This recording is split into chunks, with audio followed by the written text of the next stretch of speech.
عاوزه اقول لكم ان النهارده الجو شتاء وبرد ومطر، فقلت لازم اقوم اعمل الوصفه الشتويه الخطيره دي. تعالوا النهارده اوريكم ازاي تعملوا باستا اللينتيكي اللي هي مكرونه بالعدس ابو جبه.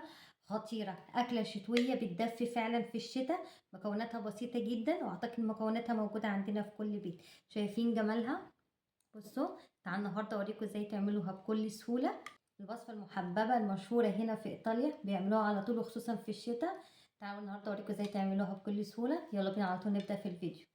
اول حاجه هنيجي للخضره اللي احنا هنستخدمه. هنا معايا بصلايه كبيره، وهستخدم كمان جزرتين، ومعايا هنا البورو اللي هو الكرات. هناخد منه الجزء اللي هو بيكون لونه ابيض من فوق ده هنستخدمه، وهحتاج كمان لبطاطسايه واحده. هو ده بس الخضره اللي انا هستخدمه. هقطع البطاطس لمكعبات صغيره خالص بالشكل ده كده،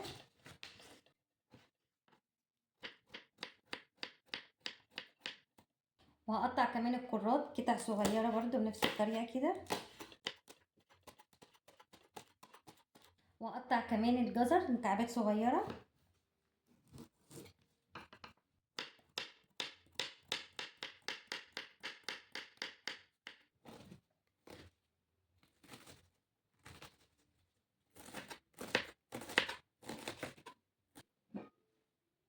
هنجيب طاسه ونحطها على النار، وبعد كده هننزل ب3 4 معالق من زيت الزيتون، وبعد كده هننزل بكل كميه الخضار بالشكل ده. وبعد ما نزلت بالخضار هنزل كمان بكوبايه من العدس ابو جبه مغسول بس مش منقوع. هنزل كمان معلقه صغيره من الملح. معايا كمان 4 قرون من الشطه المجففه، هكسرها كده بايدي بالشكل ده،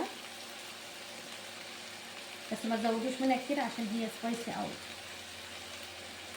كده هقلب بقى كله مع بعضه بالشكل ده، وبعد كده هنزل بالميه. دول 4 كوبايات من الميه. دلوقتي بقى هسيب العدس يستوي براحته، وبعد ما يستوي هرجع تاني ونكمل الخطوه اللي بعديها.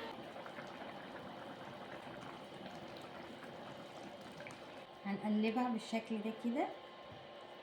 اول ما الجزر يستوي والبطاطس هنجيب الهراسه اللي هي هراسه البطاطس، وهنهرس بيها البطاطس والجزر بالشكل ده علشان تعمل معاكوا زي كريمه بالشكل ده كده. بعد ما هرست البطاطس والجزر هجيب بعد كده كوبايه من المكرونه الصغيره اللي هي شكلها ده، او اي مكرونه صغيره، او ممكن تستخدموا باستا سباكيتي بس هكسروها قطع صغيره خالص زي الشعريه بالظبط. دلوقتي هنزل بكوبايه من المكرونه، وبعد كده هقلب كله مع بعضه بالشكل ده. لو حسيتوا ان الميه قلت ممكن ترجعوا تزودوا لها تاني كوبايه من الميه المغليه.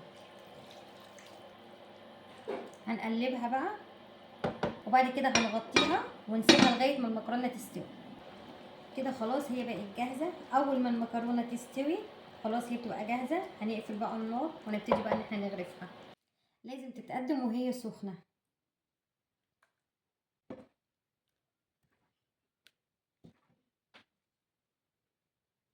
وكده بقت جاهزه. شايفين بقى؟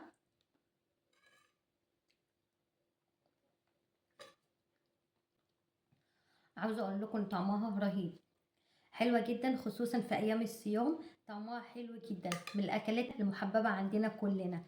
جربوها وهستنى تقولي رايكم فيها ايه. وبس كده كده وصلنا لنهايه فيديو النهارده. اتمنى يكون الفيديو عجبكم واستفدتوا منه، ولو عجبكم الفيديو واستفدتوا منه ما تنسونيش بقى في لايك وكومنت حلو منكم، وتقولوا لي كمان بتتابعوني من اي بلد. وبالف هنا على كل هيجرب وصفه النهارده، واشوفكم تاني على خير في فيديو جديد، وباي باي.